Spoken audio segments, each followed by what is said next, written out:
recomendações, curiosidades e muito mais.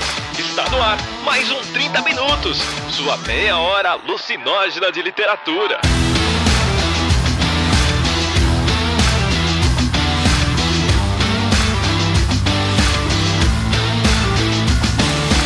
É isso aí, gente. Mais uma vez a gente tocou esses homens daqui porque hoje é dia de reunir quem interessa, que são as mulheres, tá bom? Esse é o nosso programa especial de Dia da Mulher, tá saindo agora na segunda-feira, logo seguinte aí ao Dia da Mulher. Na verdade, estamos gravando no Dia da Mulher, então fizemos um clube da Luluzinha à distância. Eu e 3 convidadas incríveis que vão oferecer aqui um caminho de estudo e de reflexão sobre alguns pontos do feminismo e da vida de mulher que haja coração todos os dias. Uma das convidadas é uma deusa, uma louca, uma feiticeira, que já está conosco há algum tempo, já participou de alguns casts, que é a nossa deusa chimamandesca, Juliana Santos. Oi, Ju. Oi, gente. Ai, que lindo. Eu adoro essa introdução. Ai, meu Deus. Também temos 2 presenças que já estão retornando aqui ao nosso podcast. Uma delas é uma historiadora, também diva, também musa, também mãe, também minha mãe adotiva no caso, que é a Vivi. Oi, filha adotiva, querida. Pois é, a Vivi me adotou. Por incrível que pareça, vocês vão ver a carinha dela,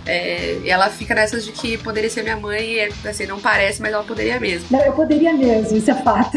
Não é? Ó que doideira. Vivi gravou com a gente o Big Little Lies, né? A Ju também tava, então, né, enfim, não sei se vocês lembram que vocês gravaram juntas, faz um tempo já. Então, olá pras amiguinhas de novo. E por último, mas não menos importante, temos a nossa cota jornalística aqui, pra gente não ficar só de gente cabeçuda, né, falando de humanas. A gente trouxe um humanas mais arrojado, que é a Larissa Saran, que é uma jornalista que já contribuiu aqui com a gente também. Ela fez a gravação do famigerado programa da Silvia Plath, da Redoma de Vidro. Oi, Larissa, bem-vinda de volta. Oi, obrigada por me convidar de novo. Eu adoro o programa, adoro participar. Ai, que bom. Somos muito contentes todos aqui e vamos falar mal de macho, que é pra isso que a gente veio, é pra isso que a gente respira e a gente se reúne.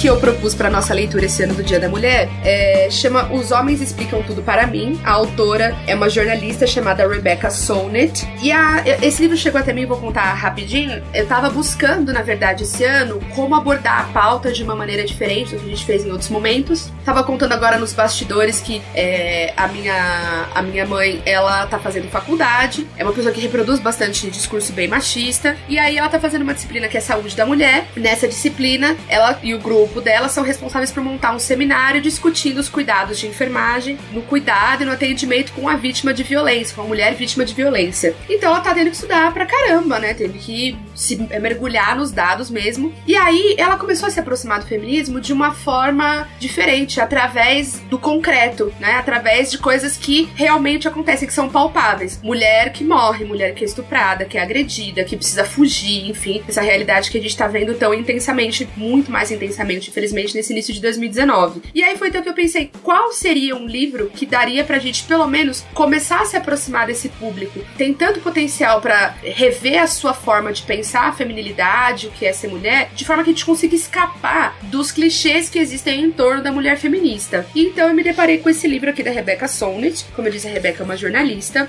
Ela era uma jornalista que durante muito tempo escreveu sobre tecnologia. Faz em torno aí de 10 anos que ela passou a se dedicar à escrita mais relacionada ao feminismo, então não é tanto tempo. E aí eu achei que esse livro poderia trazer uma boa discussão. E aí eu convidei essas 3 deusas aqui, essas 3 divindades maravilhosas pra lerem o livro. Elas toparam, porque é isso, né? Mulher nunca deixa uma outra na mão. Então você chega com uma ideia louca, você logo tem amigas pra enlouquecer com você. E a gente leu aqui os ensaios. Então o livro é um conjunto de 10 ensaios e de diferentes abordagens e tal. Depois eu vou discutir um pouco a questão editorial também, que é uma coisa que eu acho que dá pra eu comentar. Mas o que eu gostaria gostaria de começar, a forma que eu gostaria de começar nessa discussão, eu queria que cada uma comentasse qual ou quais ensaios mais chamaram a atenção de vocês, e isso pode ser tanto num aspecto positivo quanto negativo, do tipo, eu gostei desse ensaio, mas achei esse outro uma bosta, né? Não precisa só exaltar.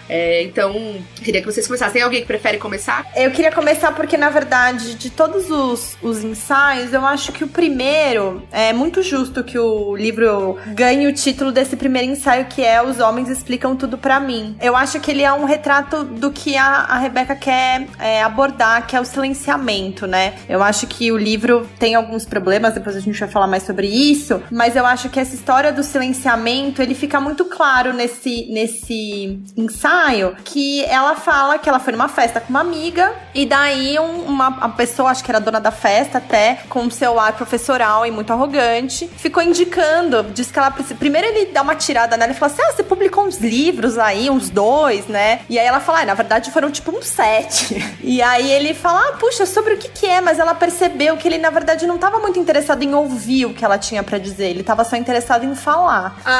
Será que um homem faria isso? Não é possível. Qual é a novidade? Ela fala um pouco do livro mais recente dela, e ele fala, não, você precisa ler um livro. E ele começa a falar de um livro que ela é a própria autora. E a amiga fica tentando dizer pra ele, assim, eu fiquei muito agoniada, porque ela diz que ela tentou 3, 4 vezes, mas esse é o livro dela. Foi ela que escreveu. E a própria autora Rebecca, ela diz que se sentiu muito ingênua, porque ela pensou que poderia ser uma coincidência de que outra pessoa tivesse escrito um livro muito parecido com o dela sobre o mesmo assunto, né? Que eu acho que é uma coisa que a gente também passa muito, sabe? A gente nunca... A mulher sempre se coloca um pouco... mas será? Nesse papel da dúvida, né? Será que eu sou tão boa assim? Será que eu deveria falar isso? Então, finalmente, depois o cara se toca que quem escreveu o livro que ele tá indicando é ela, sendo que ele nem tinha lido o livro, na real. Ele tinha lido uma crítica sobre o livro. Então, eu acho que esse ensaio, ele ilustra bem sobre o assunto que a Rebecca quer falar nessa reunião nesses outros todos os ensaios, que é o silenciamento da mulher. E aí, ao longo do livro, ela trata isso de outras formas, né? Mas acho que esse fica bem claro, sabe? Eu gostei bastante desse ensaio também, principalmente porque eu acho que esse é o que ela conduz de maneira mais pessoal, e eu acho que a entrada nessa questão de se perceber silenciada, para nós mulheres, ela passa por alguma experiência parecida com essa, né? Então, se a gente for retomar lá atrás, o momento em que a gente se deu conta a primeira vez de que a gente estava sendo tratada como burra dentro da nossa especialidade, a gente vai perceber que tem muito em comum com essa experiência que ela começa narrando. Eu mostrei esse ensaio e os meus destaques para outras colegas, e todas as histórias batiam. Era um momento que você falava, meu Deus, será que eu tô entendendo errado mesmo? Será que esse cara, ele realmente acha que eu sou uma tapada? Será que eu que tô interpretando ele mal? Essa queda, essa ficha, a hora que ela cai, normalmente é dentro de uma experiência completamente desconfortável dessa. Então esse é um dos motivos pelos quais eu gosto desse ensaio, porque ele começa de uma experiência com a qual é praticamente impossível não se identificar. Esse primeiro, acho que ele está muito calcado numa outra questão que está sempre muito presente pra gente, mulher profissional de qualquer área, que é a síndrome do impostor. Porque esse discurso, ele é tão desqualificado, todo o tempo tratado com benevolência, que em vários momentos você vê vários profissionais fazendo, mas será realmente? Será que eu falei isso certo? Ele consegue te fazer lidar de si mesmo todo o tempo. Os 2 ensaios que eu gostei desse primeiro, que a Larissa falou, claro, que é o que a gente vai dar mais foco hoje. E gostei de um ensaio que é a Síndrome de Cassandra, que vai também, acho que, fazer um outro recorte, que ao desqualificar essa fala feminina, exige que ela seja reproduzida. Por exemplo, numa situação de abuso, aquela mulher tem que provar, falando que houve, tentando comprovar o que houve. Então, acho que são duas facetas. Ou que você fala não existe, ou que você fala não é verdade, portanto, você tem que repetir muito para convencer alguém. Ou tem que juntar várias pessoas, né? Uma só não basta. Eu me lembro que ano passado, meus alunos do 8º ano produzem um tabloide todos os anos de um tema que eles escolhem pesquisar, porque eles estudam gêneros jornalísticos. E ano passado, em virtude de, enfim, não sei se vocês vão imaginar o que podia estar acontecendo, mas eles escolheram falar sobre fake news. Olha que coisa. Que coincidência, né? Nem era um assunto que tava rolando. Pois é, né, você vê. E não foi, gente, eu juro que eu não influenciei, não foi, né, eles que trouxeram. E aí chegou um determinado ponto que as alunas escolheram contar de alguns desses atores teen mais famosos, tipo do Gossip Girl e tal, que foram acusados de estupro, de abuso, e falaram do Harvey Weinstein, enfim, fizeram essa pesquisa, falaram do Johnny Depp. E aí, na hora que elas vieram trazer pra nossa reunião de pauta, que a gente fazia lá na hora de discutir o que eles estavam pesquisando, aí teve uma das alunas que falou assim: o que me deixa mais impactada é que uma mulher sozinha falando não vale nada. Só passa a ter a força quando tem dezenas, ou pelo menos meia dúzia de mulheres envolvidas. Ou um cara junto, óbvio, né? Que se juntou um cara aí é super trunfo, assim, né? Mas as mulheres, elas precisam se juntar em grande grupo. Então esse ensaio da síndrome de Cassandra trata disso. Cassandra, não sei se vocês, só falando pro ouvinte, não sei se vocês conhecem a história da Cassandra, mas a Cassandra foi condenada lá pelos deuses a fazer previsões corretas, às quais ninguém daria ouvidos. Então tudo que a Cassandra profetizava era real, mas todo mundo tratava ela do tipo, nossa, nem é. Então a vida dela era profetizar coisas que iam acontecer, porém seriam tacitamente e cruelmente ignoradas pelos demais. Então por isso que vem esse símbolo é trazido de volta aí pra discussão. E lembrando, né, Cecília, que esse foi um castigo de Apolo, porque ele tenta uma invasão, vou chamar assim, ele tenta assediar, ela recusa, e dessa recusa nasce a cena, quer dizer, mais simbólico, mais forte pra gente impossível. Ju, e você que está tão silenciosa, esse medo do silêncio da Juliana? Não, é que vocês sabem que às vezes eu sou um pouco polêmica. Como eu acho que é legal, tem alguém que discorde, eu acho assim, o primeiro ensaio, eu achei ele bom, mas eu achei que já deu o tom da covardia do livro, né? Desculpa dar o nome às coisas, mas assim, essa é a sensação que eu tive, porque assim, ela faz essa explanação excelente sobre o que ela passou. E aí eu ri, porque é tão inacreditável que a gente ri, sabe? Porque a gente fala assim, não acredito que esse cara tá contando o meu livro pra mim, e ele, na verdade, ele tinha lido... Nem tinha lido, né? Ele não tinha lido, ele tinha lido um review no New York Times, entendeu? Tipo, é uma parada muito surreal, então é muito, muito engraçado, muito legal, porque tipo, gente, eu ri, que é o absurdo, né, que te leva ao riso. Assim, na continuação do ensaio, eu acho que assim, não é nem no final, né, porque às vezes você vai indo bem e você vai mal no final do ensaio, não, bem no meio do ensaio ela vai falar assim, não, mas eu tive experiências incríveis com homens, aí dá vontade de falar assim, mas então, você assim, no meio da sua explanação, você tem que ter essa retórica antifeminista do nem todo homem, sabe? Tipo, você realmente tem que contar pra gente que nem todo homem faz isso, assim. Eu acho que ela já começa a covardia do livro aí. Mas, como nem tudo é ruim, eu acho que o capítulo 5, o Avó Aranha, assim, eu achei de uma poesia, sabe? Eu achei muito bonito. Eu achei que toda a ideia ali do capítulo 5, assim, quase que valeu o livro, salvou bastante o livro, assim, porque ela vai colocando quase como um fluxo de consciência, de você lembrar de casos isolados, aí no final faz um arco que você entende cada parágrafo ali. Eu achei muito bom, achei muito legal de se ler. E aí o capítulo 3, 2 mundos colidem numa suíte de luxo, que é sobre a camareira que foi estrupada pelo diretor do FMI dentro da suíte de hotel. Eu achei, assim, muito ruim a explanação dela. Ela contando o fato, eu achei muito ruim, assim. Achei que faltou leitura pra ela. E aí eu acho que esse é o livro da mulher que se descobriu feminista, mas ela tem medo de se autoproclamar feminista, até porque ela fala sobre feminista em terceira pessoa. Então ela fala que as feministas conseguiram, as feministas isso, as feministas aquilo. Então, assim, ela não se coloca no primeira pessoa do plural, né? Então... Mas deixa eu te fazer uma pergunta. Veja só, se ela não se via como feminista antes, se ela não participava dessas discussões, você não acha que seria inadequado que ela se colocasse nesse nós, que conseguiu tanta coisa, sendo que ela não participou de nada? Eu vi isso como um cuidado honesto, do tipo, foram elas que conseguiram, eu não participei de nada, porque eu não era parte desse grupo ainda.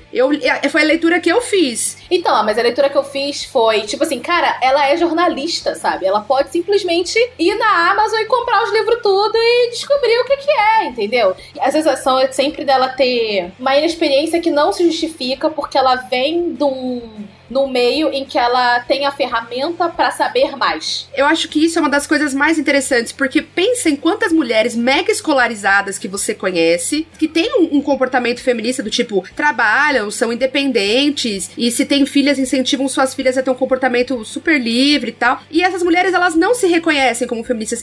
Isso sempre foi uma coisa que me deixou muito encacetada. Eu falava, mano, o que tá acontecendo que essa pessoa não consegue se ver? Ela não consegue se ver nessa discussão. Eu acho que essa é a pergunta que eu ainda não consegui responder, sabe? Ou seja, o que acontece que a pessoa, ela tem todas as características do clubinho, mas ela não se vê no clubinho, sabe? Falando de uma maneira bem toscona, assim. E aí eu tenho a sensação de que a Rebecca, ela passou a vida toda, talvez, dentro dessas mulheres que são escolarizadas, mas que fez outras escolhas e se manteve afastada dessa discussão, muito inclusive por ser privilegiada, porque muitas dessas coisas talvez nem atingissem ela tanto, entende? Então aí a hora que atingiu e que se deu conta, é como se ela estivesse voltando e começando do zero mesmo sendo mega escolarizada, mesmo já tendo publicado tantos livros. É quase a jornada do herói, né? Isso foi o chamado. E aí eu sinto que ela fez a recusa, entendeu? No último ensaio, ela vai e cita um livro, que é um livro bem famoso dentro da teoria feminista, é um livro que é extremamente citado, é um livro que eu, assim, particularmente, junto com algumas feministas que leram, assim, eu acho ele bom, mas não tão bom, mas assim, ele explica por que as pessoas têm tanto medo de se autoproclamarem feministas. E aí, quando ela cita esse livro, e aí quando você olha os outros ensaios, você fica meio que perdida, entendeu? Eu acho que vem um problema editorial grave do livro, que é o fato de não organizar essa coletânea de uma forma mais coesa. Então tem várias coisas que você percebe, você não consegue saber em que momento que a autora tá do seu estudo e da sua descoberta, e aí ele foi colocado, então, também não tem uma progressão do tipo, a gente vai colocar o mais antigo e terminar com o mais recente pra gente conseguir ver essa linha de raciocínio. Então eu acho que isso é uma falha editorial grave. Aí eu acho grave mesmo, porque você pegar um conjunto de ensaios que foram produzidos ao longo aí de 6, 7 anos, isso é muito tempo. Porra, é muito tempo. E aí você corta isso, coloca numa ordem qualquer, e aí depois, quando eu fui ver no final e eu me dei conta de que,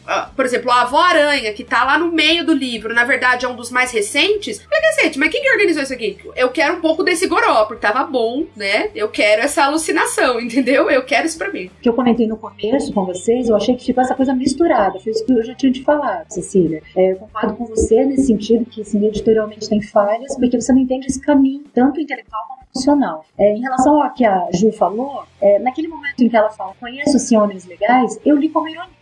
Tipo, a gente já sabe, hein? Tudo homem, hashtag nem tudo homem. Eu li como ironia, posso estar errada. Também acho que ela fala na terceira pessoa, e eu tendo a concordar com você, Cecília, se ela não participou, ainda que ela tivesse lido, mas se ela não participou ativamente, ela não se apropriou dessas conquistas. Essa é uma outra discussão, né? Falar, nós conseguimos isso, sendo que ela não começa a fazer isso antes dos 40, é meio complicado. A gente se apropria de todas as conquistas trabalhistas, mesmo a gente não tendo estado nas greves de 1920, entendeu?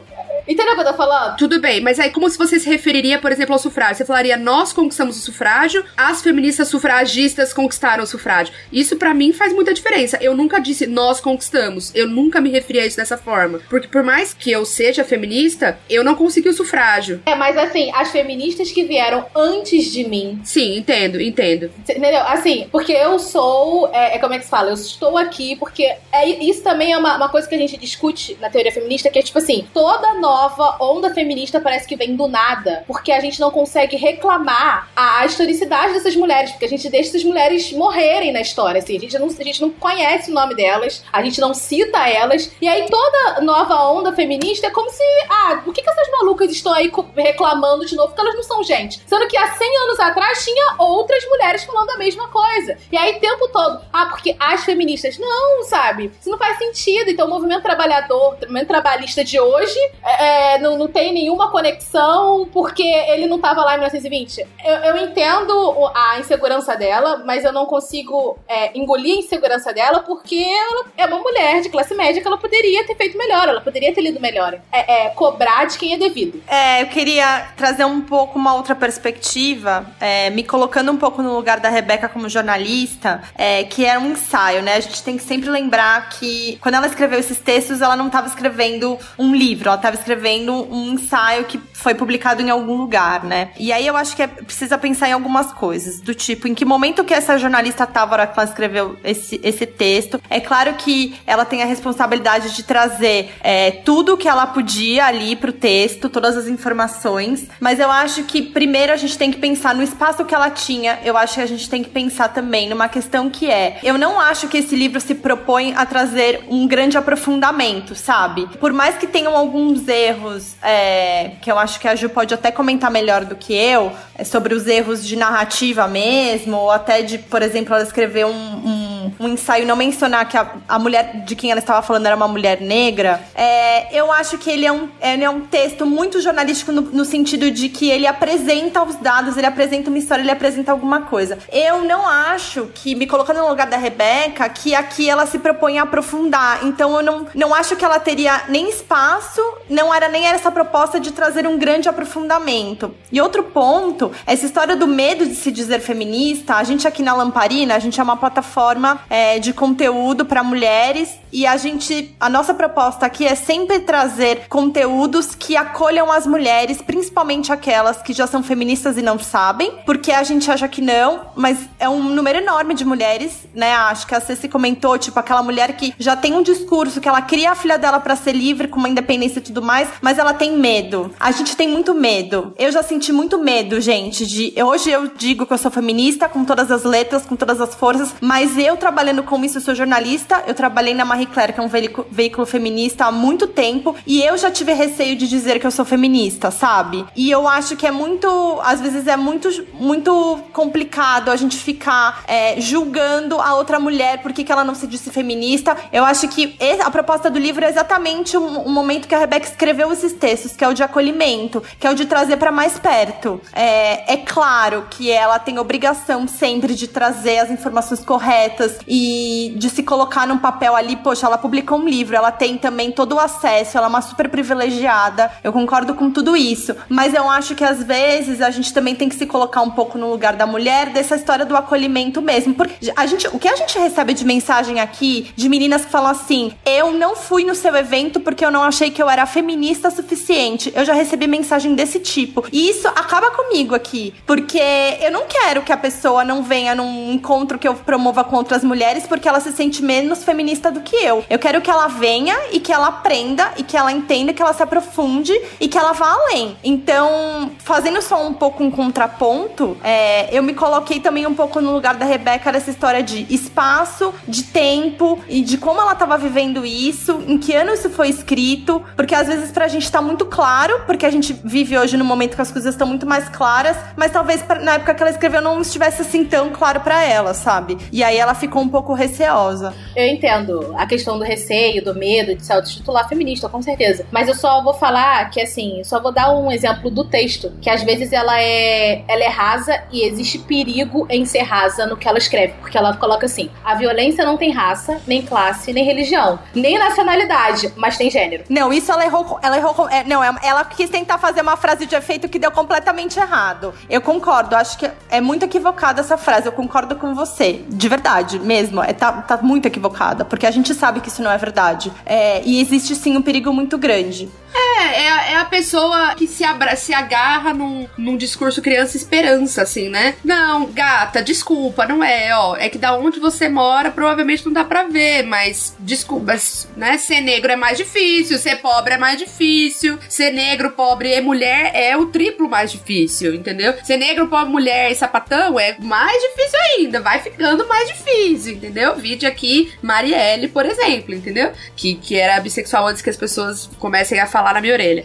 Mas isso é uma outra coisa que, na verdade, eu gosto no livro. Sabe por quê? Porque eu acho que tem uma coisa... eu li um artigo que meu orientador me mandou e eu fiquei com esse artigo na cabeça, minha vontade de traduzir ele, fazer pergaminhos e jogar pelas ruas, assim. Jogar nas escolas, porque eu falei, Jesus, é isso. É um texto do New York Times que fala, se propõe a discutir por que se as garotas vão melhor na escola e as mulheres vão melhor na escola há décadas, avançam mais na escolarização, vão melhor na escola. Assim, escola é lugar de mulher, tá? Por que o mercado de trabalho não é? Por que pro mercado de trabalho é tão mais difícil? O que acontece na hora que essa mulher sai da escola e migra? Tô falando assim, até do final da escolarização lá na faculdade. Ou antes, tanto faz, porque se percebe esse fenômeno em todos os lugares. O que acontece com essa mulher que a hora que ela pisa pra fora da escola, não funciona mais? Existe uma pesquisa que fala sobre análises, sobre a quantidade de homens e de mulheres que se candidatam, não sei se vocês já viram isso, se candidatam para vagas de trabalho. Eu nem lembro quem foi que fez essa pesquisa, a Camila Schutt, que é uma mulher que trabalha com tecnologia e tal, ela é ótima, até quem quiser seguir no Instagram e tal, ela fala muito sobre tecnologia, e ela estudou na USP e ela era a única mulher numa sala de 50 alunos, né? Então ela sempre conta muito essas histórias. E aí ela tava me contando que ela leu uma pesquisa que era, quando existe uma vaga de trabalho, a mulher, ela olha os pré-requisitos e ela só se candidata se ela preenche, acho que 85% ou 90% de todos os pré-requisitos. E os homens, se eles preenchem 30%, eles já se candidatam. Eita, autoconfiança da porra! Esse negócio de requisitos eu aprendi com meu pai. Meu pai falou uma vez isso pra mim. Eu tava me candidatando a uma vaga. E aí eu, sei lá, eu não tinha. E aí meu pai falou assim: não, se candidata sim, clica aí, é só. Então, sério, porque eu tava muito mais assim, nossa, mas precisa disso, precisa daquilo. E meu pai falou assim: pelo amor de Deus, clica aí, é só um botão, sabe? E eu olhei assim pra cara dele: não, clica nesse botão. Quem tem que saber é ele. Se eles vão te chamar, é o problema deles. E aí as pessoas me chamaram pra entrevista. Eu fui na entrevista, foi uma empresa bem legal. E eu não fiquei na vaga, mas assim, eu não pensei que eles iam, me mandar um e-mail. Eu fui chamada pra entrevista, eu não acreditava, assim. Eu olhava assim pra cara do meu pai e meu pai assim, claro, sabe? A ideia dele, não, com certeza, por que não? No artigo, ele fala de uma síndrome da Hermione Granger. E eu achei que isso me deu um tapa na cara como professora, porque o que acontece? Ele fala que a Hermione Granger é o grande exemplo de trabalho desnecessário.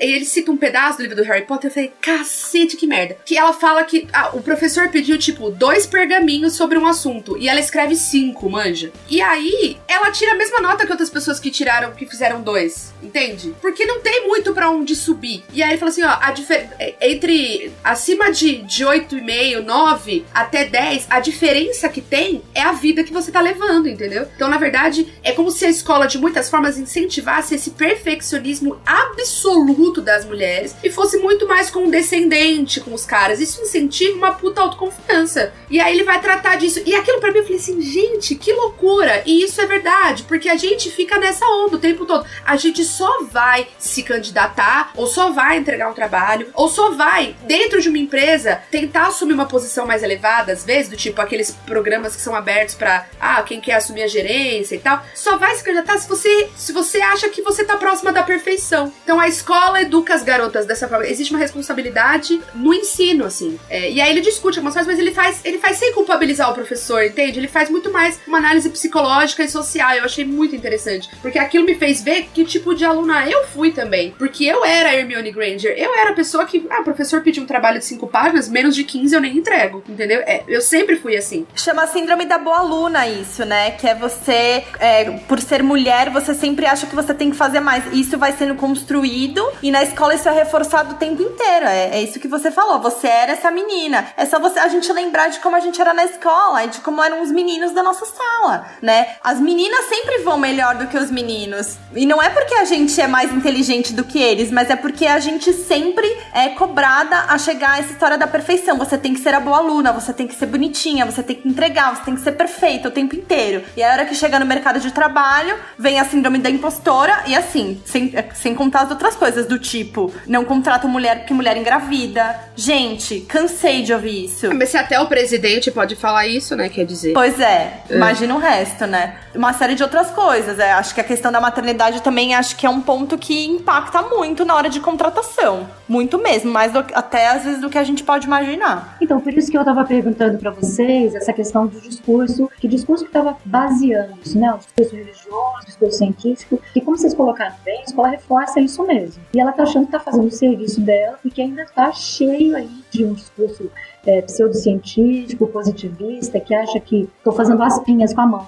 Isso é coisa de menino, isso é coisa de menina. E para os meninos, a escola é mais benevolente, né? Falemos aí claramente, ela é mais benevolente, mais exigente com o menino. E assim, isso está colocado nesses discursos que estão tão introjetados que eles têm quase que uma aura de naturalização, né? Já se espera isso, que eu acho gravíssimo. Eu acho que vem de alguma coisa meio religiosa. Assim, eu não acho que a pessoa sustente a argumentação dela por ser religiosa, mas se você vai na raiz daquilo, é sempre alguma coisa meio dogmática, sabe? Tô falando isso porque uma vez eu tava num grupo de pessoas que eram, assim, mais céticas, mais ateias e não sei o quê. E aí uma menina, isso eu achei muito interessante, ela tinha, assim, 20 anos, assim, e ela começou a falar sobre como o aborto era errado, não sei o que, não sei o que, não sei o que lá. E aí, toda a argumentação dela, como era um grupo de pessoas que eram ateias, então a argumentação dela não era religiosa. Mas aí, quando você vai perguntando pra ela, porque todo mundo começou a fazer várias perguntas pra ela, mas por que isso? Por que aquilo? Por que aquilo? E aí, no final, você via que a argumentação dela era que, tipo assim, era basicamente porque fazer sexo era errado, entendeu? Só é errado se você não goza, meu bem. Esse é o único sexo errado que existe. Por isso que eu tô falando que às vezes, assim, não é que a pessoa seja religiosa, mas assim, quase que no final é um argumento muito religioso, entendeu? Existe uma culpa cristã que é da nossa sociedade. Mesmo não sendo cristão ou não se dizendo cristão, o raciocínio cristão da culpa e da sexualidade, eles nos perpassam muito, né? A gente não consegue se afastar disso com facilidade.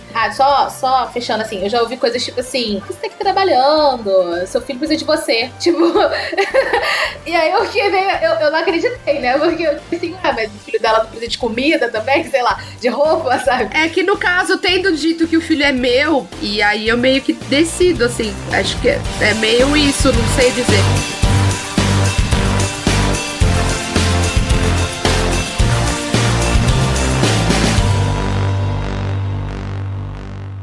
Eu gostaria que agora a gente migrasse para uma parte que vai ser muito divertida, tenho certeza. Que é falar sobre o principal assunto do ensaio, que foi o nosso ponto de concordância, que foi o primeiro ensaio, que é dos homens que explicam, inclusive quando eles não sabem porra nenhuma sobre o assunto, que é uma coisa... existe esse fenômeno, né? É muito mágico, né, quando isso acontece. É muito mágico esse momento. Nossa, eu vivo pra esses momentos. Então eu queria que vocês, na verdade, se compartilhassem experiências, escolham coisas bem odiosas, pra que a gente consiga explicar pras pessoas que atinge todas as áreas, né? Então, a Vivia de História e tá na sala de aula, assim como eu, que também já trabalhei com publicidade. A Ju é das exatas, pasmem, essa deusa maravilhosa nas exatas. A gente ainda vai arrancar a Juliana de lá, a gente tem essa esperança. E, enfim, então tem de tudo um pouco aqui, e aí a gente pode compartilhar experiências que são de lugares diferentes, mas que conseguem ajudar a perceber de que a gente tá falando da mesma coisa. Eu vou contar uma das atas.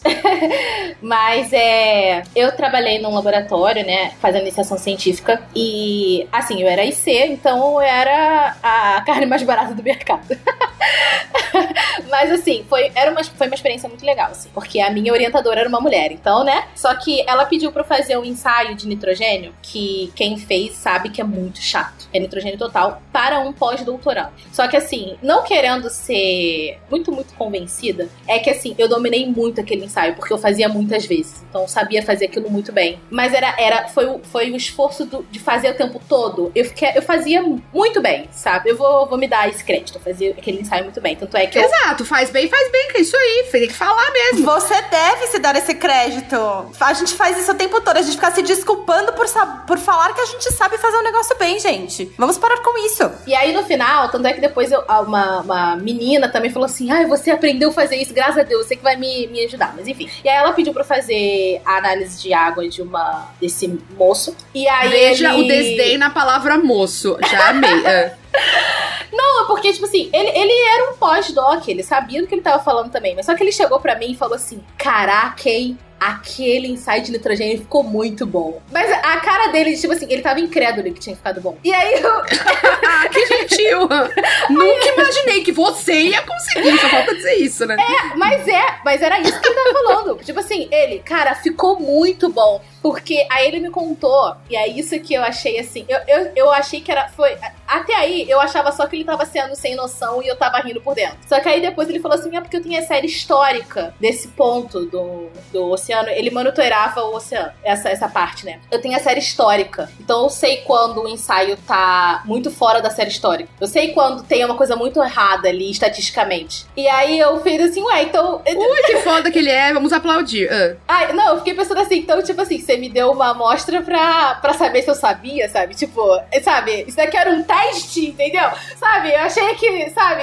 Eu fiquei muito... Eu não tenho nem palavra pra falar agora como eu fiquei. Incrédula. Porque a minha orientadora, ela ofereceu pra eu ajudar, tipo, super também numa boa, sabe? Ah, não, a Juliana tá aqui, ela te ajuda, sabe? Todo mundo se ajuda, o laboratório, todo mundo aqui junto. E aí ela vai e me manda uma dessa, sabe? Tipo, vamos ver se a sua IC é boa mesmo, sabe? Vamos lá. Então, aqui a gente tem o famoso macho que tá só te testando, mas não quer fazer o que você faz. Ah, fofo, gracinha, maravilhoso. Assim, na hora, é porque eu sou meio debochada com as coisas, né?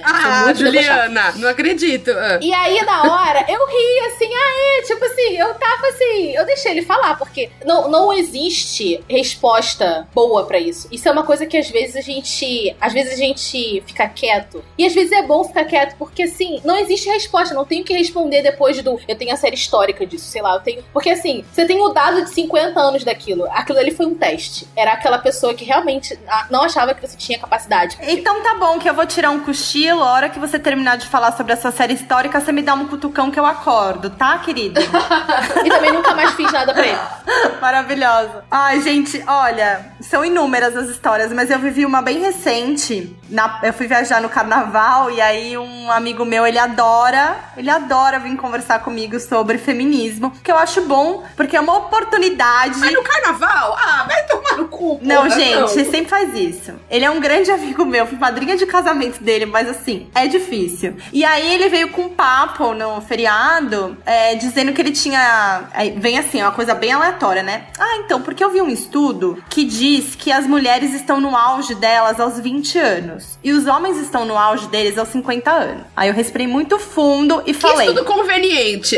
Aí eu falei... Quem que fez esse estudo? Foi um homem? Aí ele falou, não sei. Eu falei, então, quando você vem com uma informação bizarra dessa, você precisa vir trazer os dados. Porque eu não aceito você me dizer que um estudo qualquer veio dizer uma abobrinha dessa. Olha pra mim, você acha que aos 20 anos eu tava no meu auge? Assim, olha bem pra mim, você me conhece há muito tempo. Dali, não, aí começa, né? Não, porque na verdade... Então, mas você tá tentando explicar uma coisa que você não manja, entendeu? Eu vou te falar, eu estudo sobre isso. Eu estudo feminismo, eu estudo comportamento. Isso daí, esse estudo com certeza foi um homem que fez. Com certeza, assim, eu dou o meu braço pra você que foi um homem que fez. Não faz sentido nenhum, isso é um absurdo, isso é uma construção. E aí fui tentar explicar que era uma construção cultural. Cara, muitos homens, inclusive famosos, já falaram isso.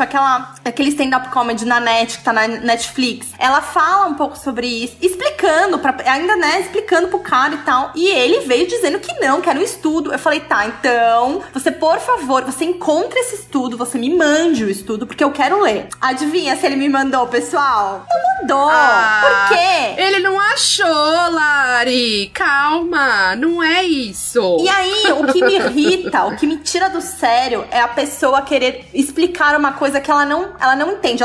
Sim, ele pode vir perguntar. Eu adoro conversar sobre isso. Eu acho que é importante a gente ter esse diálogo, sabe? É muito importante. Mas assim, não vem querer debater comigo um negócio que é bizarro, nitidamente bizarro, sabe? Não vem que me irrita. Então essa foi a irritação mais recente. Eu gosto que a gente tá se dando cada vez mais o direito de ficar irritada com essas pessoas. E aí eu lembro da minha terapeuta falando que a raiva é uma coisa boa, porque significa que você tá deixando de se culpar. Quando você fica triste ou chateado, significa que você ainda vê uma responsabilidade sua naquilo. A hora que você só fica puto com a pessoa, significa que na verdade você olha e fala assim, não tenho nenhuma ingerência sobre essa falta de mentalidade. Inclusive, vou escrotizar mesmo, vou barbarizar.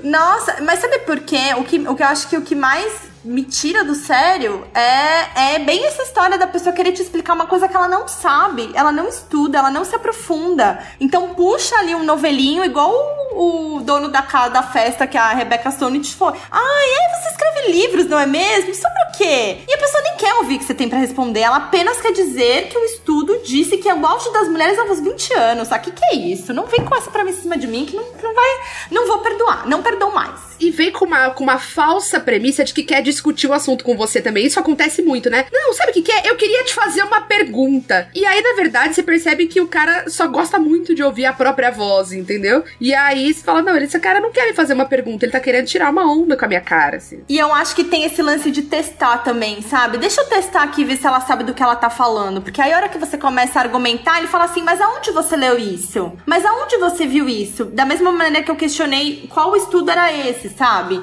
E aí, a hora que você começa a mandar as referências, a pessoa não tem pra onde correr, né? E eu acho que é muito ruim também esse lance do teste mesmo, sabe? Vamos ver aqui se você sabe do que você tá falando. Não precisa ser nem um colega de trabalho, que eu acho que é o que acontece no trabalho, é muito frequente. Mas veja, esse cara é super meu amigo, eu fui madrinha de casamento dele, é meu brotherzão mesmo, e Ave Maria, eu tenho vontade de arrebentar a cara. Eu acho que você pode começar a fazer brincadeirinha, tipo, dar aquele soquinho no braço e falar: para, fulano, que dá uma... que eu acho que dá uma ajuda. Ai, fulano, fica quieto, dá um tapa, assim. Se tiver na piscina, joga água na boca, que para de falar, entendeu? Vou começar a usar essas técnicas pra dar uma extravasada. Eu tô pensando aqui, minha querida filha adotiva, eu tô pensando que são tantas, né? Porque a gente que vive no ambiente escolar, a gente tá convivendo com isso absolutamente todos os dias, né? A sala dos professores. E eu acho que uma questão legal pra gente deixar claro é que não é que a gente não queira ouvir explicações, não é nada disso nunca, né? Gostamos de ouvir explicações. O problema é um cara partir do pressuposto de que ele sabe e ele colocar essa explicação não solicitada em momentos mais ridículos. Tem muitas situações, mas uma delas, eu trabalhava numa escola em que eu algumas vezes almoçava com os professores e eram de homens. Eu só almoçava com esse grupo porque tinha um grande amigo que almoçava naquele horário. E por que eu parei de frequentar esse ambiente tão agradável? Em todos os momentos, e assim, uma quantidade muito significativa das vezes que eu falava, um dos professores falava: não. Assim, não. E ele começava, lógico, a me explicar o que eu estava vendo. Mas acontece, eu podia estar falando sobre história, né? Tirando o fato que eu sou professora de história. E quando que ele parava de dizer não? Quando esse meu outro amigo, que é da matemática, ele entrava e falava: não, a Vivi tem razão, é isso. E automaticamente, como se um passe de mágica, ele falava: então é isso. Então, é um ambiente que eu acho que ele é um ambiente que merece confronto. Eu me culpo um pouco de não ter ficado lá e pentelhado todos os almoços até o final do ano. Mas não dá, né? Desgasta muito emocionalmente você ouvir um idiota enquanto você começar lá. Nossa, mas que raiva, né, gente? Pelo amor de Deus, olha, esse daí merece muito mais porrada do que o meu amigo. Eu já ia chegar no segundo dia, já ia chegar com uma bota bem pesada pra, tipo, dar uma pisada no pé dele. Não, o meu objetivo agora, assim, a minha inspiração é a Manuela Dávila no Roda Viva, que eu assisti e eu fiquei enfurecida. Ela foi interrompida mais de 40 vezes, né? E os outros caras, ainda que fossem de esquerda, foram interrompidos, sei lá, 10. E ela, o tempo inteiro, completamente dentro do corpo, entendeu? Que é uma coisa que eu não consigo fazer. Conseguir olhar no olho e continuar esse enfrentamento. Porque é uma questão cotidiana. Uma coisa que ela fez ali, que eu nunca tinha tido coragem de fazer antes, é quando é interrompida, ela fala assim: posso terminar de falar? Gente, é uma coisa tão simples, você pode falar nesse tom de voz: posso terminar de falar? Eu ainda não concluí. Ou então, quando a pessoa parar pra respirar, porque normalmente, né, dá um tiro e fala como se não houvesse amanhã. A hora que a pessoa para pra respirar e fala assim: continuando o que eu tava dizendo antes. Eu acho que eu nunca ia conseguir ficar. Eu acho que eu ia levantar e ir embora sempre. Eu acho que eu ia fazer exatamente o que você fez, tipo, deixar de ir. Porque eu acho que chega um ponto que, assim, você tá de sacanagem, né? Vou embora, sabe? Sabe? Você não tem o que fazer. Você ficar lá vai só te desgastar emocionalmente. Eu acho que isso é a questão que dá pra fazer o link com o que a Cecília falou do texto do artigo que ele te mandou, que, assim, a gente tá sempre pedindo pra que mulheres façam trabalhos emocionais até elas serem as malucas do rolê, entendeu? Porque aí, no momento que você dá um berro, você vai ser a maluca. Então, assim, eu vou simplesmente vou deixar de ir. Então é isso. Então vocês vão perder a minha presença, que é incrível, sabe? É isso. E é uma coisa cotidiana, a gente sabe. No Face, eu fiz essa pergunta, né? Se o mansplaining já tinha acontecido com alguma coisa. E assim, a quantidade de mulheres que responderam: claro, sempre, todo tempo, né? Uma delas foi maravilhosa, que ela disse que um cara estava explicando um negócio pra ela e ela interrompeu e falou, olha, tá vendo isso aí que você tá falando? Meu doutorado é sobre isso.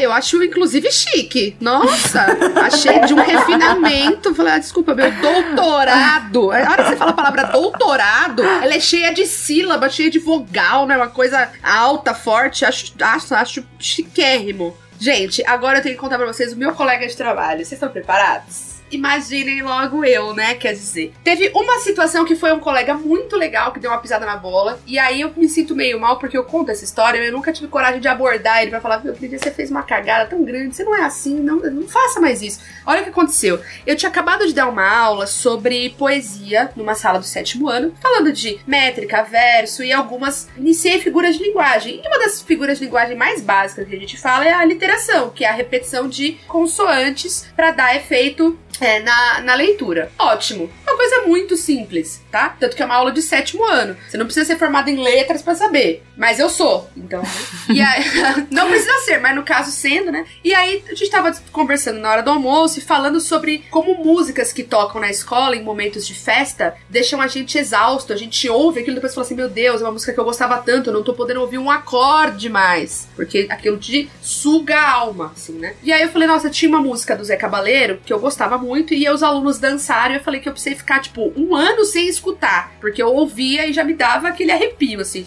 Aí baixou o ar professoral. Então, mas é que é uma música que tem muita literação, sabe? A literação é aquele recurso sonoro e eu tava com a boca cheia de frango e polenta, assim, sabe? Eu falei, não está acontecendo.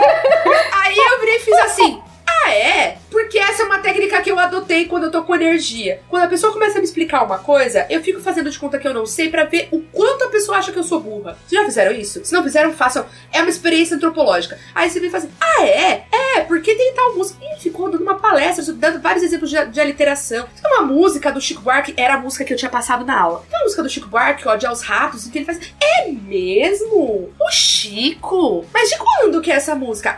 É uma música do álbum novo. O Chico tem álbum novo. Fiquei fazendo isso pra ver até onde ia, assim, o quanto achava que eu era burra. Foi até a hora que eu falei assim, então, né, nossa, obrigada das dicas. Que isso, de spoiler.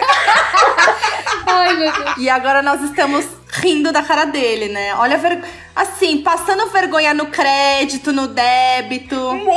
Tadinho, é um querido. Foi a única vez que ele fez isso. Mas é que foi muito marcante. Foi muito marcante, porque ele não se deu conta de que ele tava sendo tosco, entendeu? Esse é um cara legal. Agora, tem um cara que trabalha comigo que, assim, ainda bem que a gente se vê pouco. Se a gente se visse mais, a gente já ia ter brigado feio de um mandar um outro tomar no cu mesmo, assim. No ambiente de trabalho. A melhor dele, eu lembro, foi na época da Olimpíada. Eu, claro, torcendo como louca pro futebol feminino ganhar. E, infelizmente, sabemos, né, que foi o futebol masculino, com o Neymar se sentindo o grande herói. Eu odeio este momento. Foi um dia horrível na minha vida. Foi o dia que as meninas foram eliminadas e foram pra disputar o 3º lugar. Então foi um dia super bosta, assim. Eu estava super chateada. Eis que esse cidadão, ele fez várias dessas já, mas essa pra mim é a pior. E eu acho que vocês vão entender o porquê.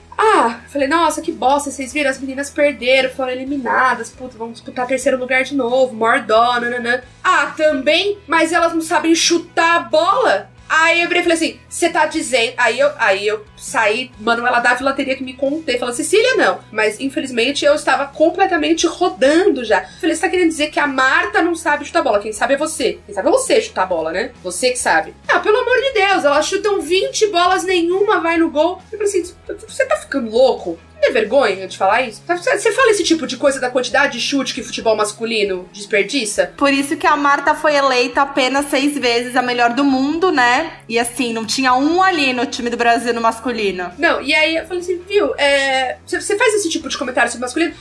Tudo você vê por esse viés. Eu falei, que viés, meu querido? Eu tô perguntando uma coisa simples, você faz esse comentário sobre futebol masculino? Você tem que entender. E aí começou a me explicar estatísticas de futebol. Eu falei, você não precisa... Aí eu interrompi e falei assim, eu não preciso que você me explique nada, eu frequento o estádio desde que eu tinha 4 anos de idade. Não, eu ia ser muito mais pedante do que isso, porque você foi uma pessoa muito boa. É que eu trabalho com esse cidadão, eu não posso perder meu emprego, Juliana, eu tenho casa pra pagar, entendeu? A Caixa é dona do meu apartamento, entendeu? Eles me deixam morar aqui se eu pagar direitinho, é assim que funciona. Então, é isso que vem na cabeça na hora, porque a minha vontade era falar, viu, vai a merda você, as suas estatísticas bosta, o Neymar, o Filipão, todos esses, pra mim pode um por um seguido ir pra merda, que eu inclusive acho ótimo e tenho dó, é da bosta, mas eu me contive. Não, essa história de estatística é o que me mata, né? Porque é isso que eu sempre falo, assim, sempre um pessoal que vem me falar de estatística, eu fico assim, cara, mas você não resolve uma integral, tipo, depois a gente fala assim, cara, não é possível que você tá falando de estatística, fala de qualquer outra coisa pra mim, sabe? Tipo, não vem me falar, porque a estatística do jogo do Neymar, de não sei quanto, assim, cara, tipo... Você não sabe o que isso significa, Anjo. Você não sabe, tipo assim, fala só que você não... Eu acho que, assim, entender a nossa própria ignorância sobre os assuntos é muito bom, porque, por exemplo, eu não conheço futebol, eu não sei nada de futebol. E aí, eu assisto o jogo do Flamengo, porque por causa do meu pai, e eu assisto o jogo do Brasil, assim. Eu assisto o jogo e eu gosto de assistir, mas eu não tenho nenhuma opinião elaborada, e eu acho assim, ok, pronto. Eu acho que, assim, essa síndrome de... isso é uma coisa que homem tem bastante, né? De eu sei tudo, sabe? Eu assisti um filme, vou escrever aqui uma crítica. E aí, é sempre um pessoal, e aí sempre uma coisa de, tipo assim, a pessoa te joga uma coisa que é sempre de exatas, assim. Eu acho que eu sempre sinto isso pra meio que acabar com o seu argumento, entendeu? Os dados dizem que, né, tipo... Isso, porque, tipo assim, a história ninguém lê mesmo, né, gente? Vou falar aqui de matemática. E eu fico assim, gente, não, cara! Pelo amor de Deus, sabe? E eu já olhei, eu já usei esse deboche, tipo assim, cara, você não resolve uma integral de segundo grau pra mim, não vem falar de estatística. Acho chique, eu não posso falar isso pras pessoas porque eu também não sei. Não, é porque dá vontade de falar assim, cara, tipo assim, só fala, tipo assim, ninguém aqui, e aí isso é uma coisa que às vezes é bom, até mesmo pras pessoas que são de humanas usar, tipo, cara, ninguém aqui trabalha com estatística assim, sabe? Às vezes ninguém conhece, cara, tipo, vamos lá, sabe? E o outro dono fala assim, você sabe muito bem que não é sobre, tipo, você não tá falando sobre estatística, você tá falando que você tá querendo usar qualquer tipo de argumento pra falar que o futebol masculino é superior ao feminino, sabe? Não é sobre... Não, tá falando assim, cara, não é sobre matemática. E a pessoa do alto... E o que eu acho pior, do alto do seu sectarismo e a sua pança, vim falar pra mim que a Marta não sabe chutar bola, velho. Ah, mano, não. Por favor, entendeu? Eu não tenho condição. Eu não tenho condição de ouvir essas coisas. Mas, na verdade, o rei do mansplaining na minha vida... Eu não sei se chega a ser mansplaining. Talvez vocês consigam me ajudar. Mas eu acho que é o meu pai. Porque qualquer coisa que eu fale do tipo... Não, mas por exemplo, a questão de que é ilegal expulsar alunos. Porque todo aluno tem direito à educação. Você não pode simplesmente expulsar um aluno da escola. A menos que ele tenha outra escola pra onde ir. Percebe? Eu li a LDB, tá escrito isso lá. A ideia de que você pode simplesmente expulsar o aluno e aí a família que se vire, isso é uma coisa totalmente equivocada, tanto que só acontece nas escolas privadas, que aí é uma zona mesmo, porque a gente tem uma baixíssima regulação. A LDB diz, a educação é um direito do aluno e é uma obrigação dos pais garantir que os alunos estejam na escola durante a sua educação básica, ponto. Tanto que se vocês não tivessem ido pra escola quando crianças, o governo pode tirar a guarda de vocês, poderia ter tirado a guarda de vocês, os pais. É esse o nível da coisa. O dia que eu comentei isso no almoço, meu pai soltou uma frase que é um clássico dele. Não é possível, você tá enganada. Pai, eu li a LDB, pai. Eu fiz uma disciplina inteira chamada Políticas Públicas e Educação. Não, imagina, você leu errado, não é possível. Ele faz isso o tempo todo. Do tipo, nossa, quanto que custou isso aqui? Acho que custa uns 500. Imagina, você tá enganada, não custa isso. Ele faz isso o tempo todo. Eu já ouvi essa mesma história, exatamente assim, de uma professora de espanhol. Que ela tava explicando pra uma outra pessoa, pra um homem, obviamente, que, tipo assim, o problema da educação aonde ela estava, na escola onde ela estava, é que existia um problema de repasse de verba, entendeu? Então, assim, ela tava tentando explicar que, olha só, os professores são ótimos. Que aí, o cara tava tentando falar pra ela que o professor era o problema. E aí ela falou assim, não, você não tá entendendo, isso daqui, os professores são excelentes, assim, o professor tem mestrado, o professor tem doutorado, doutorado. Até o professor que não tem pós-graduação, são professores que passaram em concurso público, assim. São professores que tiveram seu currículo avaliado. Os professores são bons. O problema é que, tipo, a cadeira quebrou, entendeu? Sabe? Existe um problema físico. É um problema da grana. A grana que precisa chegar pra consertar. Não é intelectual o problema, é material, né? Exatamente. E aí ela também falou que além de ter esse problema de físico, e também tinha um problema também de pouco professor pra muita criança. Aí aí esse homem falou do trabalho dela. O especialista em educação abriu a boca. Que falou que, não, mas o professor podia fazer mais. Aí, tipo assim, eu fiquei sem ar. Porque é que a gente já faz bem pouco, agora a gente vai virar marceneiro também, né? É o que tá faltando. Eu vou ser sincera, porque assim, eu aprendi a ter muito mais empatia com o professor quando eu calei minha boca e ouvi os professores. Porque às vezes a gente tem que fazer isso, né? Ouvir, deixar as pessoas que trabalham com aquilo falar. Só que eu acho que isso tomou uma dimensão muito grande pra ela ser mulher, entendeu? E aí eu senti também que ela parou, ela não sabia o que falar também. Ela falou assim, então tá bom. É que é um argumento tão genial de uma pessoa que estudou tanto pra isso, entendeu? Que aí você fica só em silêncio admirando a beleza daquele cristal de arrogância, entendeu? Intacto, em seu estado natural. Então, por isso que o feminismo é fantástico pra todos, né, gente? Porque ele é fantástico pra gente, que não tem mais que se submeter a esse tipo de situação, e é fantástico pro cara. Porque, assim, as pessoas estão aprendendo o tempo todo, estão se desconstruindo. Eu fiz também essa pergunta pros homens. Vivi, mas você acreditou naqueles moços? Eu preciso te fazer essa pergunta. Você acreditou neles? Então, assim, Cecília, sendo muitíssimo franca com você, algumas pessoas eu conheço muito proximamente, e eu sei que falar, eu com meu coraçãozinho de professora fofa, acreditei mesmo. E acho que as pessoas estão nesse movimento. Acredito que estejam nesse movimento. É que você cuida bem das suas redes e você tem uma bolinha, né? Tem isso também. Então, eu tenho uma bolinha, eu acho que é o seguinte. Tem toda uma questão geracional. Vi muitas mudanças. Quer dizer, uma série de coisas que hoje as meninas estão botando boca no trombone maravilhosamente. Eram coisas como assédio em ônibus, por exemplo. Eram coisas que a minha geração, a gente tinha mil estratégias para fugir da situação. Então agora, como ela mesmo, acho que ela que usa essa expressão, né? Não dá para fechar a caixa de Pandora, certo? Então assim, as mulheres não vão mais voltar para o lugar que estavam. Acostumem-se com isso. E os caras vão ter que lidar com isso da melhor maneira.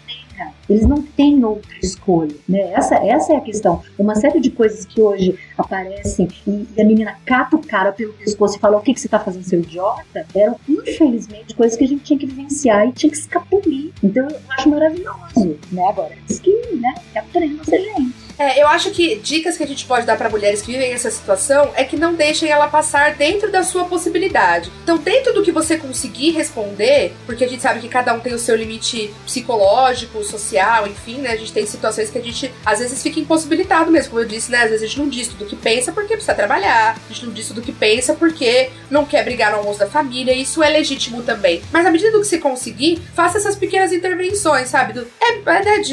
Olha, não, eu estudo isso. Por que você tá me explicando? E principalmente, sendo interrompida, que é uma coisa que normalmente antecede o mansplaining, é a interrupção, né?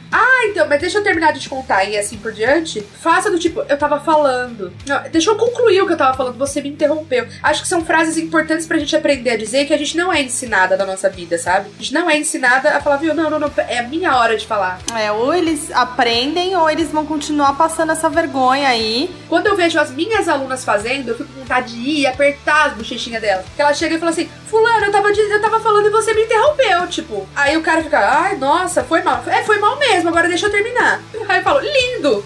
Porque assim, esse cara não vai ficar traumatizado, com medo de se aproximar de uma mulher e tal. Não vai acontecer isso com essa criança. Ele simplesmente vai entender que quando uma pessoa estiver falando, independente do gênero, ele tem que ficar em silêncio e escutar. É só isso, entende? A coisa é muito mais simples do que parece. Não é uma questão de castigo, não é traumatizante isso. Traumatizante é viver isso depois de uma fase da vida que você já tá com isso cristalizado. Aí o cara não dá conta mesmo, entendeu?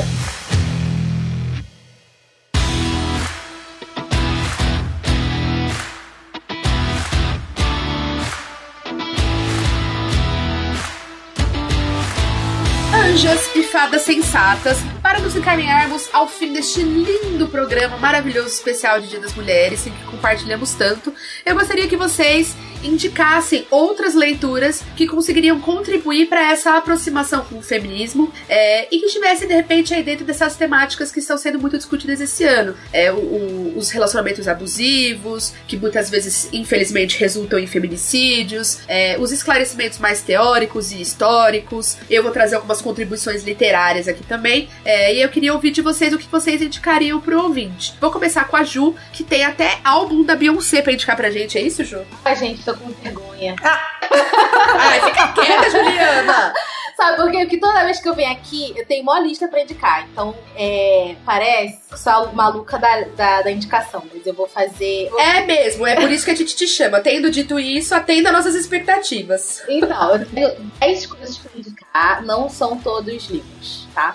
Eu vou indicar um podcast. Esse é o único em inglês que eu vou indicar, mas eu vou indicar porque esse é o 640, o This American Life, número 640, que é a história de 5 mulheres que vieram a público falar sobre os relacionamentos que elas tiveram com um homem. É interessante ouvir esse podcast, esse episódio em específico, porque dá um senso de isso não acontece só no Brasil, entendeu? Assim, a gente não é um unicórnio que isso acontece só das nossas experiências, isso é uma experiência global das mulheres, né? Existe uma teoria feminista por trás disso que fala, é o estado da arte de ser mulher no mundo. O segundo, o livro que eu vou indicar, que ele é citado no livro que a gente leu, é O Mito da Beleza, da Naomi Wolf. Esse livro é bem clássico do feminismo da década de 90, assim. A Naomi, ela comete um erro na amostragem dela, que ela transforma mulheres em um grupo sólido. Só que mulheres deveriam ser divididas em raça, pelo menos nos Estados Unidos, pelo menos em países que são multirraciais, né? É que a desconstrução que ela propõe nesse livro, ela já é bem ousada, na verdade, né? Exatamente. Nossa, esse livro, eu sou muito fã desse livro.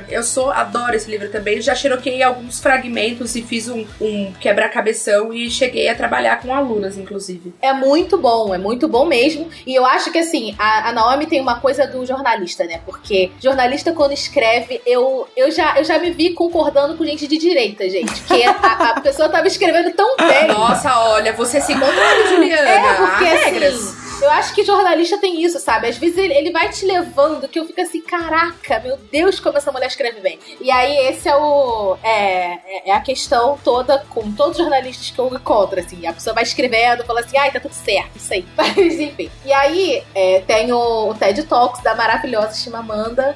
Nós deveríamos todos ser feministas, que tem legenda em português. É um discurso de uma feminista inglesa que tem tradução. Ela vai falar sobre a terceira onda do feminismo, que aí eu vou ser um pouquinho chata academicamente, que nós estamos vivendo a terceira onda. E aí ela vai falar sobre a incongruência da terceira onda. E aí eu acho importante isso, porque no livro que a gente leu, ela cita um exemplo do diretor do FMI, que ele é acusado por uma camareira de ter estuprado ela.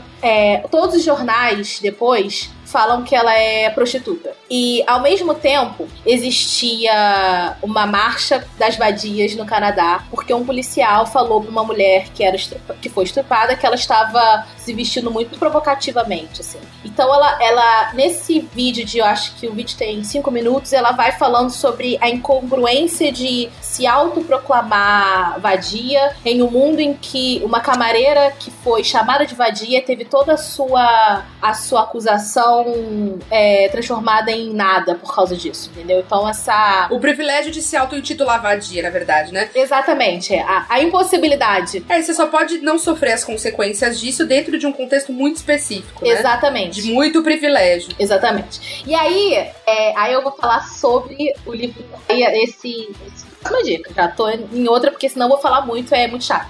Tem um livro da feminista que acho que mudou a minha vida, a Bell Hooks, chama O Feminismo é para Todo Mundo, Políticas Arrebatadoras. Esse livro eu não o li incompleto. Eu li vários fragmentos dele porque são de ensaios dela que aparecem em outros livros dela, mas esse é um compiladão dela e ele é bem assim, até antigo, mas ele foi traduzido para o português. Bell Hooks ela é excelente, maravilhosa. Olha o fanboy da Juliana. Exatamente.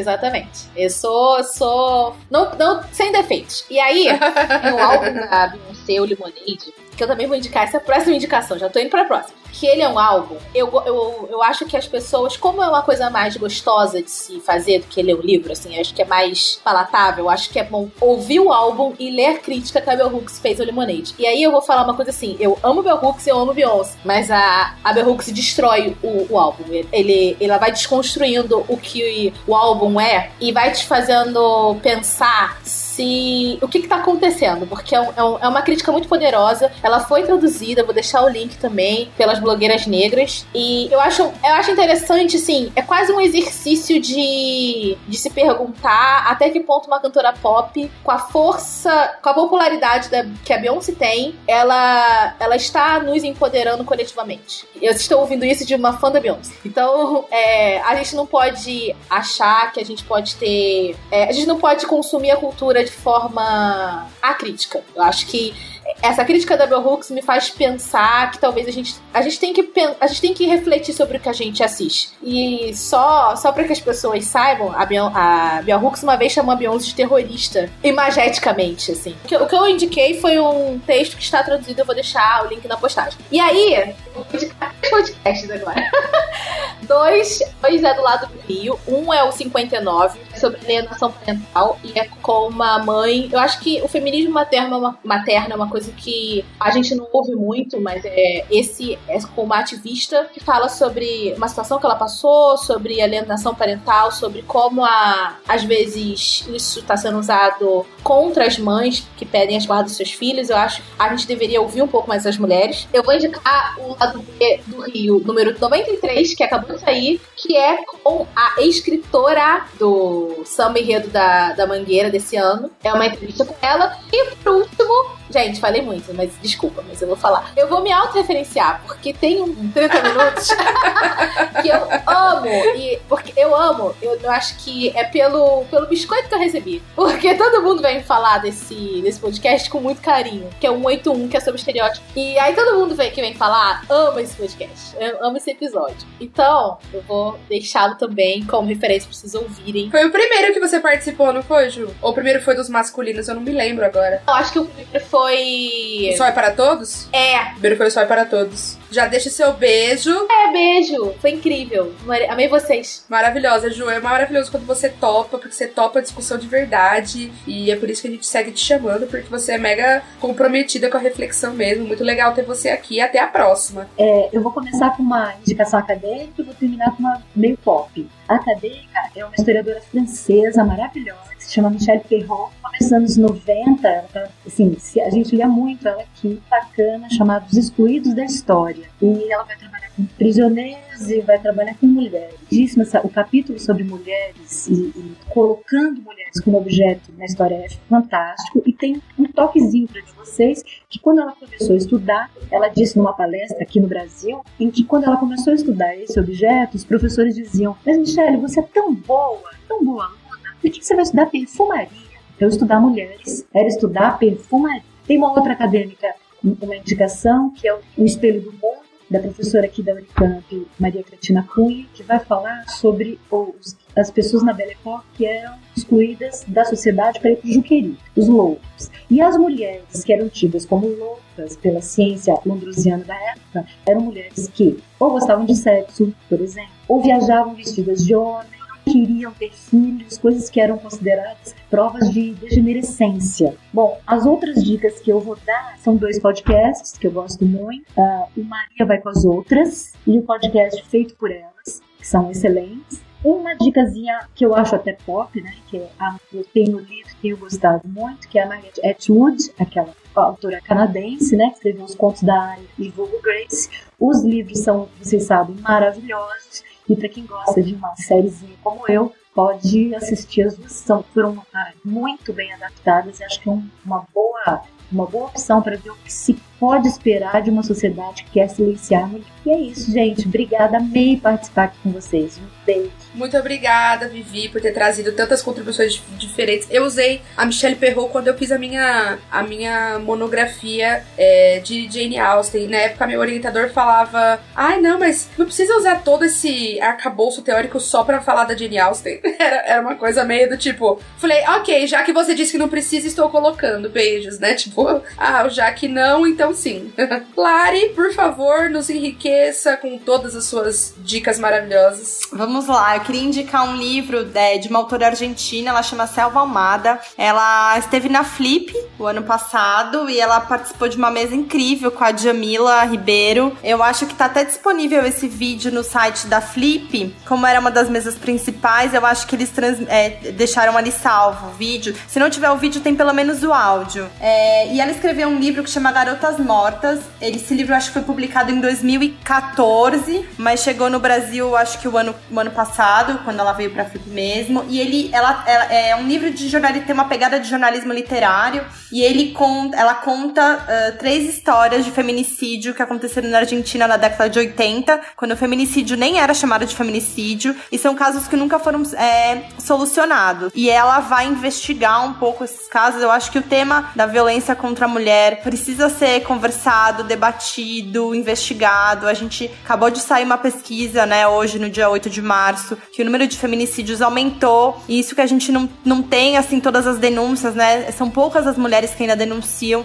então acho que é um tema que a gente precisa debater muito, conversar muito e ler bastante. Então chama Garotas Mortas, é um livro da Selva Amada, escritora argentina. E tem um quadrinho que eu acho muito legal, deixa eu pegar o nome dele aqui, porque ele tem um nome bem grandinho, peraí. É um quadrinho que chama A Origem do Mundo, uma história cultural da vagina ou da vulva versus o patriarcado. É de uma cartunista, acho que ela é sueca, ela chama Liv Strömquist, tem muitos S's nesse nome, e ela fala de uma maneira muito sarcástica e bem-humorada, irônica, por que falar sobre a genitália feminina é um tabu. Então ela é bem a história, é bem isso o título do livro, é a história da vulva mesmo, da vagina, desde quando o mundo é mundo, por que ainda é um tabu, é tão difícil pra gente falar sobre a genitália feminina. E acho que são esses dois, assim, que são bem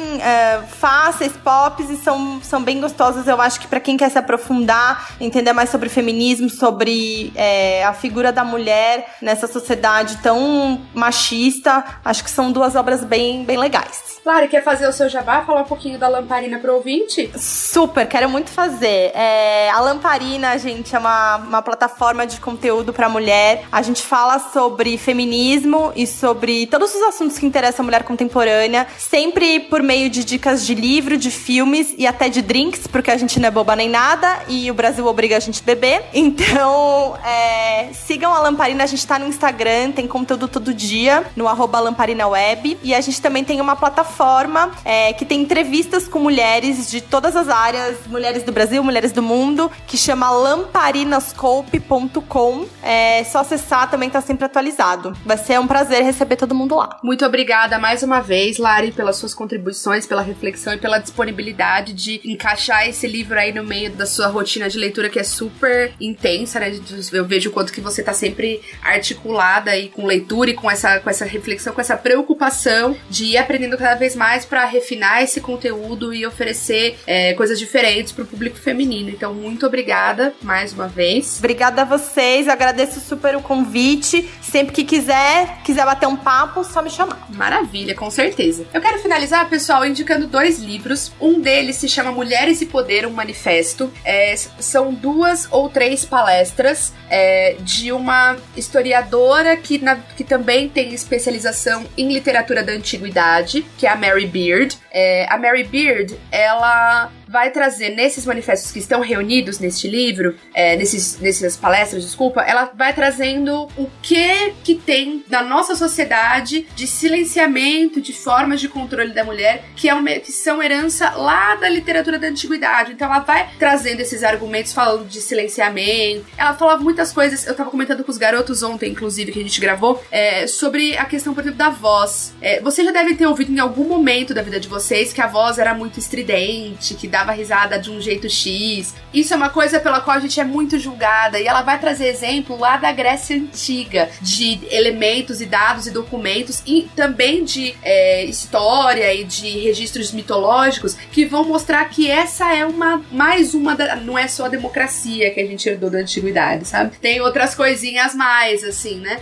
E é muito bom. Então, ela começa...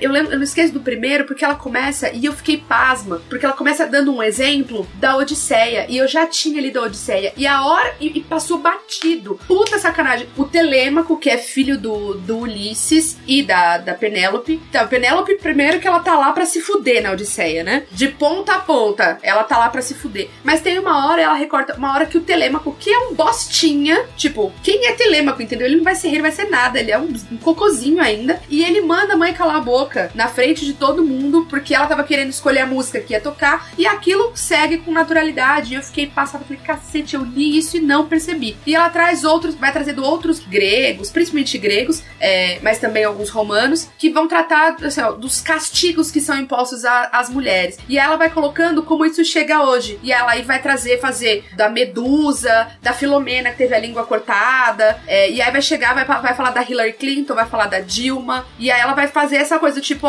o jeito que a gente vê as mulheres sendo tratadas hoje é basicamente como tratavam elas desde alguns milhares de anos antes de Cristo. Então é fortíssimo, incrível, e tá R$19,90 na Amazon. Corram, 60% de desconto.